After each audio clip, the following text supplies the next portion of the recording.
One of the biggest lies we tell ourselves is that the harder we work, the more money we will save and retire with. Whilst hard work is important, the truth is that unless we are aware of these financial traps, it will take us much longer to achieve financial freedom. In this second part of our video series, we will tell you how to stop this money drain and help you save and keep hundreds of thousands of dollars. Trap 1. Not having enough money in liquid assets. It's important to have investments that you can sell easily when needed. This way, you can have cash available for unexpected expenses or opportunities. You can also handle stock market and real estate market crashes without making hasty choices and crystallizing your losses. Meet Tom, an individual who ventured into the world of real estate investment, enticed by the prospect of generating substantial passive income. However, his house got flooded, and he needed cash fast to fix it. Thinking of selling his real estate investment, Tom found out the housing market wasn't doing well. It became tough to sell his investment when he really needed to. The kicker: he had to let it go at a significant discount, losing money in the process. The personal finance term for this situation is crystallizing your losses. This means that Tom's losses, which were only on paper while he held onto the investment, became actual financial losses when he sold the real estate investment for less than its original value. Essentially, what was a theoretical loss turned into a real, tangible financial setback the moment he sold his investment at a lower price. To keep enough assets liquid, we as degree-qualified accountants advise our clients to follow these tips. Tip 1. Have an emergency fund. Always keep 3 to 6 months' worth of expenses in a cash savings account or money market account. It's easily accessible and shields you from financial surprises. Tip 2. Diversify. Not all your money should be in hard-to-sell assets, like real estate, for example.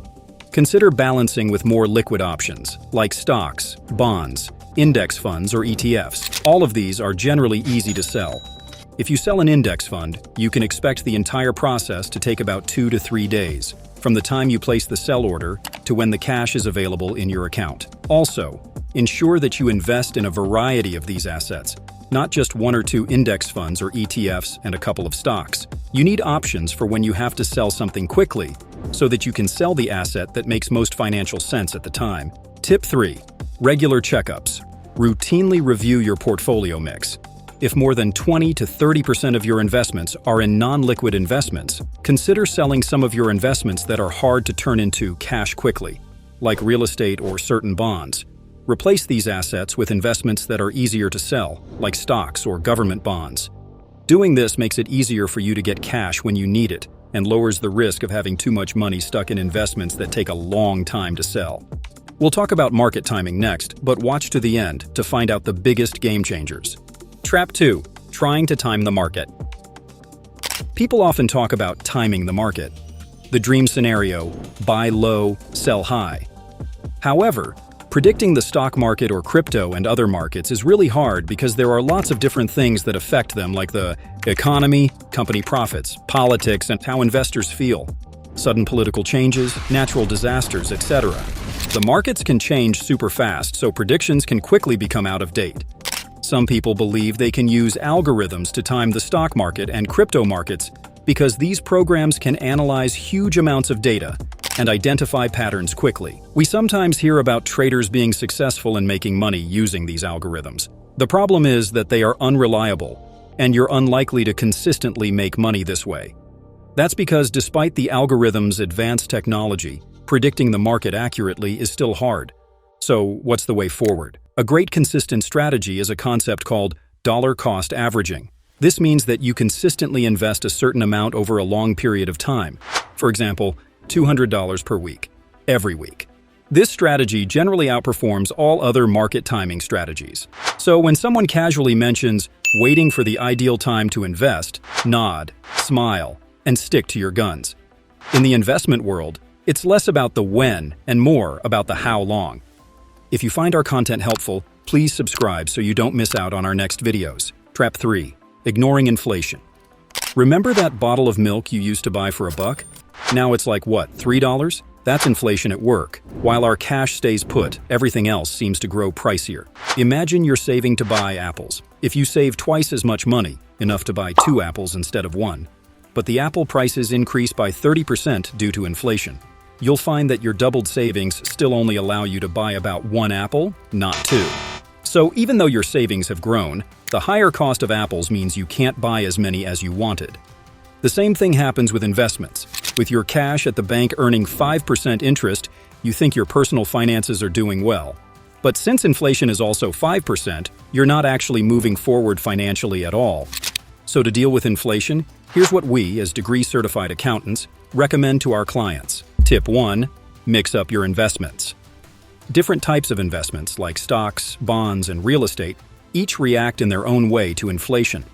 Having a mix of these can lower the risk if one type doesn't do well because of inflation. You can even put money into certain investments made to fight off inflation, like Treasury inflation-protected securities, TIPS, or bonds tied to inflation in your investments. Tip 2. If you have a job, ask for your salary to be reviewed annually.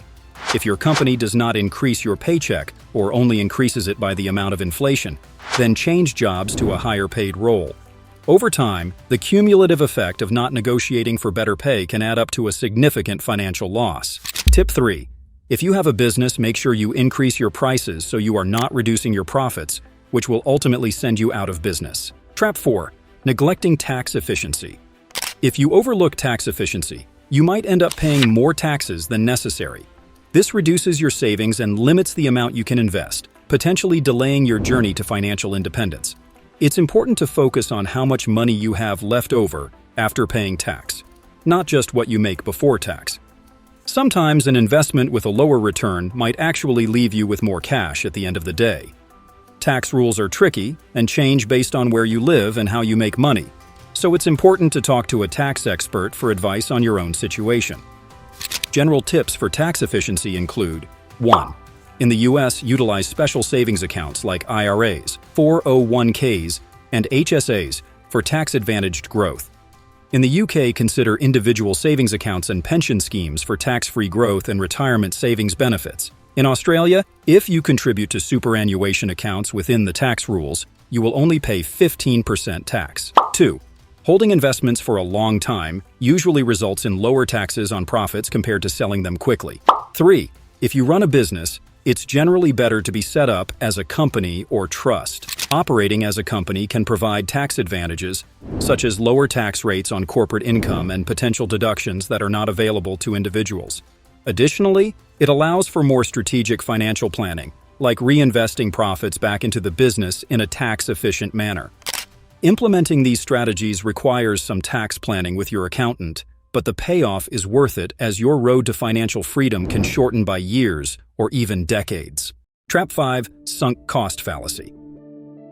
Ever found yourself clinging to a terrible movie just because you bought the ticket? Or sporting those painfully tight shoes because, well, they cost a fortune? Sunk cost fallacy is that voice in your head going, "You've poured so much into this, you can't give up." Consider Sam, an investor, who learned a key lesson about distinguishing between a short-term market drop and serious issues with a company. He held on to a declining stock due to emotional attachment, not due to market conditions, leading to a significant loss. This highlights the need for investors to decide when to be patient and when to sell.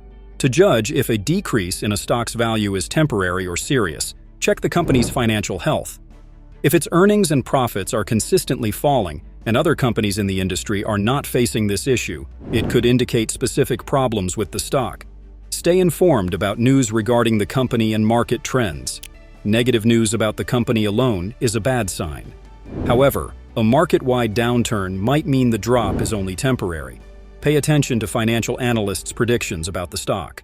Predominantly negative opinions may signal that the company has deeper issues than regular market fluctuations. Considering these aspects helps investors make informed decisions on whether to hold or sell their investments. Remember, make decisions based on the current situation, not just because you've already spent money. Let us know what else you'd like us to make videos about in the comments below.